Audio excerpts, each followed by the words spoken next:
Hello and welcome back to my channel stat academy. आज के इस वीडियो लेक्चर में जो टॉपिक के ऊपर हम बात करेंगे वो है presentation of non frequency type data. अब तक की हमारे वीडियो में हमने ऑलरेडी डिस्कस किया है कि डेटा को हम दोनों तरीके से भाग कर सकते हैं। एक है फ्रीक्वेंसी टाइप डेटा और दूसरा है non frequency type data. Non frequency type data के अंदर जो डेटा है आते हैं वो है time series data and special series data. तो ये सारे डेटा को हम रिप्रेजेंट कैसे करें वही हमारा आज का वीडियो का मेन टॉपिक है। टाइम सीरीज डेटा और स्पेशल सीरीज डेटा को हम दोनों तरीके से रिप्रेजेंट कर सकते हैं। एक है टैब्यूलेशन फॉर्म में और दूसरे है डायग्रामेटिक रिप्रेजेंटेशन। टैब्यूलेशन फॉर्म में हम डेटा को कैसे रिप्रेजेंट करें वो हम देखेंगे। Tabulation of data. A table has several parts which are as follows. एक टेबल के बहुत सारे पार्ट्स होते हैं जो हम अब डिस्कस करेंगे। जो फर्स्ट आता है वो है टेबल का नंबर। हर कोई टेबल के ऊपर एक प्रॉपर नंबर दिया हुआ होता है जो उस टेबल को फर्स्ट टेबल और सेकंड टेबल ऐसे रिप्रेजेंट करेंगे कि ये हमारे चैप्टर के फर्स्ट टेबल है कि सेकंड टेबल है कि थर्ड टेबल है। टेबल का एक प्रॉपर नंबर होना चाहिए। उसके बाद जो आता है वो है टाइटल। ये टेबल का एक बहुत इम्पॉर्टेंट पार्ट है कि उस टेबल का एक प्रॉपर टाइटल हो जिससे हमें पता चलता है कि उस टेबल में हम किस डेटा को रिप्रेजेंट कर रहे हैं। टाइटल जो है वो एक सुइटेबल टाइटल होना चाहिए जिससे हमें डेटा के बारे में पता लग सकता है। इसके बाद जो आता है वो है स्टब। स्टब जो है वो है टेबल का एक्सट्रीम लेफ्ट पार्ट। तो हर कोई रो का जो कैप्शन जो डिस्क्रिप्शन होगा, सोचो कि this is our first row और इसका डिस्क्रिप्शन है, इसको हम नेम लिख रहे हैं। इसके बाद जो सेकंड रो है उसको हम रोल नंबर से डिनोट कर रहे हैं। इसके बाद जो थर्ड रो है उसको हम क्लास में डिवाइड कर रहे हैं। ये सारे जो नाम है एक रो का उसको हम कहेंगे stub. Stub is basically the description of rows or this is our extreme left part of the table. Stub से हमें पता चलता है कि रो में क्या हम प्रेजेंट कर रहे हैं। इसके बाद जो आता है वो है कैप्शन। कैप्शन है हर कोई कॉलम का जो नेम है उसको हम कैप्शन से डिनोट करता है। सोचो कि ये यहाँ पे हमारा नाम है, इसके बाद हम उसी नाम का जो है हाइट है, उसके बाद जो है वेट है और उसके बाद जो है एज है। तो ये सारी जो चीज़ है ये एक कॉलम को रिप्रेजेंट करता है कि इस कॉलम में किन सारे डेटा को हम रिप्रेजेंट कर रहे हैं। तो इसको हम कहेंगे कि ये है हमारा कैप्शन। एक कैप्शन से एक कॉलम के अंदर क्या क्या चीज़ है और क्या क्या डेटा है उसको हम पता कर सकते हैं। नेक्स्ट आता है main part of the table which is body. जो बॉडी होता है वहाँ पे हम डेटा को रिप्रेजेंट करते हैं।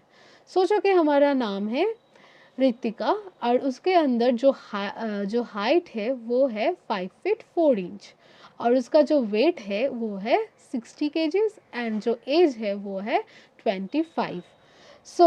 ये सारे जो चीज़ है इसको हम कहेंगे बॉडी ऑफ द टेबल। जहाँ पे हम हमारा डेटा को रिप्रेजेंट करते हैं। इसके बाद आता है फुट नोट ऑफ टेबल। सोचो कि यहाँ पे हाइट के अंदर एक हम स्टार दे के लिख रहे हैं कि हाइट जो है वहाँ पे हम क्लास 11 के हाइट को डिनोट रिप्रेजेंट कर रहे हैं। तो यहाँ पे स्टार दे के हम लिख सकते हैं उसको फुट नोट में कि किसी एक चीज़ के बारे में कि जो हमें डिस्क्राइब वहाँ पे हम कर नहीं सकते तो उसको डिस्क्राइब करने के लिए हम फुट नोट यूज़ कर सकते हैं। इसके बाद जो आएगा वो है सोर्स ऑफ द टेबल। हम कभी कभी जो टेबल होता है उसको हम किसी सोर्स से लेते हैं। सोचो कि हमारा ये जो टेबल है इसको हम गवर्नमेंट ऑफ वेस्ट बंगाल का जो टेबल है, गवर्नमेंट ऑफ वेस्ट बंगाल और गवर्नमेंट ऑफ किसी भी स्टेट और गवर्नमेंट ऑफ इंडिया के किसी भी एक साइट से हम ये टेबल को लिया है, तो इसको हम सोर्स में इसको हम लिखेंगे। तो ये सारी जो चीज़ है ये एक टेबल का मेन पार्ट्स होता है। सो फर्स्ट में आता है टेबल नंबर, उसके बाद आता है title, stub, caption, body, footnote and source. तो टेबल कंस्ट्रक्ट करने के लिए कुछ ज़रूरी पॉइंट्स होता है। जो फर्स्ट होता है कि the table should not be too long और टू शॉर्ट। सो टेबल जो है उसमें जो नंबर ऑफ रोज़ है और जो नंबर ऑफ कॉलम्स है वो बहुत ज़्यादा नहीं होना चाहिए। अगर हमारे पास एक बहुत लंबा टेबल है तो उसको हम वहाँ से हम डेटा को ठीक तरीके से रिप्रेजेंट नहीं कर सकते हैं। जो हमारा टेबल होगा वो शॉर्ट भी नहीं होगा और बहुत ज़्यादा लॉन्ग भी नहीं होगा। इसके बाद टेबल जो है यहाँ पे हम हमारा जो कैप्शन में जो डेटा है ताकि हाइट है, वेट है, इसका जो यूनिट है उसको हम प्रॉपर तरीके से यहाँ पे लिख देंगे। जो सोचो कि हाइट का जो यूनिट है यहाँ पे इंचेस में है, इसको हमें प्रेजेंट करना पड़ेगा। वेट का जो है वो केजीज में है और एलबीज में है, सो दैट मीन्स पाउंड्स में है। तो इसका जो प्रॉपर यूनिट है ये सब यूनिट को हमें टेबल में रिप्रेजेंट करना पड़ेगा। इसके बाद जो हमारा डेटा इस टेबल में इंक्लूड होगा वो एक सिस्टमेटिकली मैटर में रिप्रेजेंट होगा। और यहाँ जो टेबल है यहाँ पे हम बहुत सारे एब्रिविएशन को नहीं इन्वॉल्व करेंगे। ये सब जो चीज़ है ये एक गुड टेबल का कुछ कैरेक्टरिस्टिक है। तो this is all about tabulation of data. अब हम आएंगे कि डायग्रामेटिक रिप्रेजेंटेशन ऑफ डेटा में। डायग्रामेटिक रिप्रेजेंटेशन के अंदर जो फर्स्ट डायग्राम हमें मिलेगा वो है लाइन डायग्राम। ये लाइन डायग्राम जो है यहाँ पे हम टाइम सीरीज डेटा को ओनली टाइम सीरीज डेटा को हम लाइन डायग्राम से रिप्रेजेंट करते हैं। This diagram is used for representing chronological data और time series data. Chronological data और टाइम सीरीज डेटा क्या होता है? जो डेटा हमारा टाइम के ऊपर डिपेंड करता है वो है क्रोनोलॉजिकल डेटा। और टाइम सीरीज डेटा के ऊपर अगर आप और भी कुछ जानना चाहते हैं तो उसके वीडियो लिंक हम डिस्क्रिप्शन बॉक्स में दे देंगे। It exhibits the relationship of the variable under study with time. Here we take two axes of coordinates. The horizontal one is for time and the vertical one is for variable. यहाँ पे हमारा एक line diagram का picture है। यहाँ पे जो है एक कंपनी ए का प्रॉफिट हम दिखा रहे हैं। तो उस कंपनी का 2002 साल से 2008 साल तक कितना प्रॉफिट हुआ है वो हम टाइम के रिस्पेक्ट में यहाँ पे दिखा रहे हैं। टाइम को हम हॉरिजॉन्टल एक्सिस और एक्स एक्सिस बराबर लेंगे और हमारा जो वेरिएबल है दैट मीन्स हमारा जो कंपनी का प्रॉफिट है वो हम वाई एक्सिस के बराबर लेंगे। उसके बाद हम जो डेटा हमें दिया हुआ है उसको हम एक पॉइंट के जैसे यहाँ पे फर्स्ट है प्रॉफिट 4 lakhs, उसके बाद है 9 lakhs। तो डेटा को हम एक पॉइंट से रिप्रेजेंट करेंगे। पूरे डेटा को पॉइंट से रिप्रेजेंट करने के बाद जो पॉइंट हमें मिलेगा उस सब पॉइंट को हम एक सिंपल लाइन सेगमेंट से जोड़ देंगे। तो फाइनल जो ग्राफ हमें मिलेगा उसको ही हम कहेंगे लाइन डायग्राम। लाइन डायग्राम का कुछ पार्ट है, एक है मल्टीपल लाइन डायग्राम और दूसरा है multiple axis diagram. Multiple line diagram में हम क्या करते हैं कि 2 or more mutually related time series data having same unit of measurement can be represented using the same axis of coordinates by drawing a number of line diagrams, one for each diagram. यहाँ पे जो है दो और उसके ज़्यादा अगर mutually related time series data हो तो उसको हम एक ही ग्राफ में कैसे रिप्रेजेंट कर सकते हैं कि दोनों और उसके ज़्यादा लाइन दिखाने से हम उसको रिप्रेजेंट कर सकते हैं by drawing number of line diagrams, one for each series, and the resulting diagram is known as multiple line diagram.